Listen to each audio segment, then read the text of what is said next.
This is Dean Takahashi with VentureBeat. I'm here with Steve Wozniak at the Computer History Museum, and it's opening of the Revolution exhibit. How you doing, Steve? So, what do you think about the museum here and what it says about innovation over the years?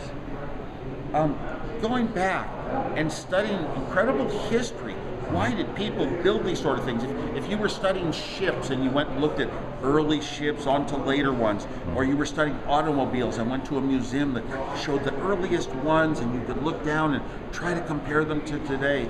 Everyone likes to, look back and try to put together some of these connections, connect the dots, if you will.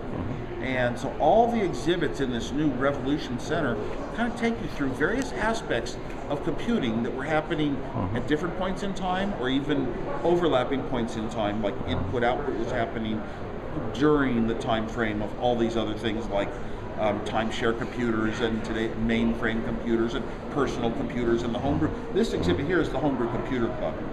And it really represented a lot of people that cared so much about the history of computers. The other things that are in this museum, that every one of them loved knowing how to hook together chips and wires, but building the same machinery that had been defined from the earliest computers. And we all loved doing that, and it was that kind of inspiration that didn't necessarily lead to products that sold the billions of dollars, except in maybe a couple of cases, maybe none of the ones here in this aisle, that really made a huge company. But one of them started Apple, and Apple really became a huge company based on another computer. This is the Apple I, and it was designed like a lot of these other computers here. I could point out what it did that they didn't do. But the Apple II really is the one that changed the world, became a huge industry, a huge company that would go on. But every one of these was built by people like myself that wanted to get in there and use their knowledge of the history of computers and where it had come from and how you build computers to actually do it. What got you to try out computing?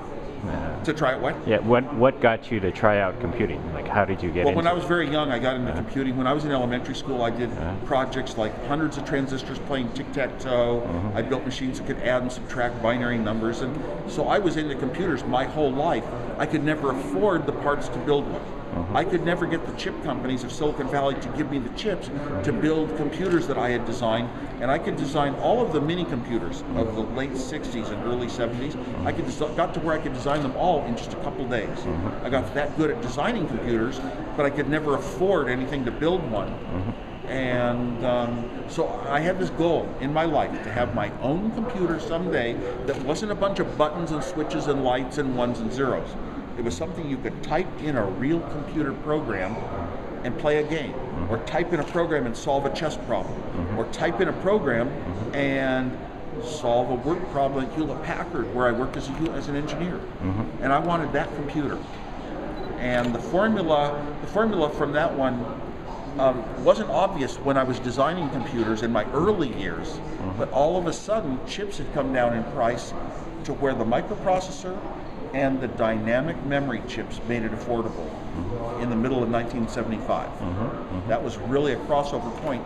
And I said, oh my gosh, my head knows how to build a computer for the right price that can do what I want. Cool.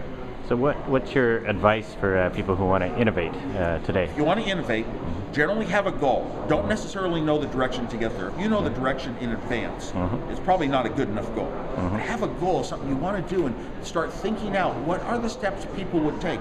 What kinds of software, what kind of services online that I might want to tap some of what they do, what kind of things might I want to combine into this as a hardware, and what pieces would I be able to buy, go through catalogs and magazines and read a lot about what's going on, and then find your way to get there to build your end goal. Don't give up the end goal, but don't be crude. Be an artist. Try to do it very cleverly and carefully, and have a feeling that you're probably doing it the best way it can be done in the world.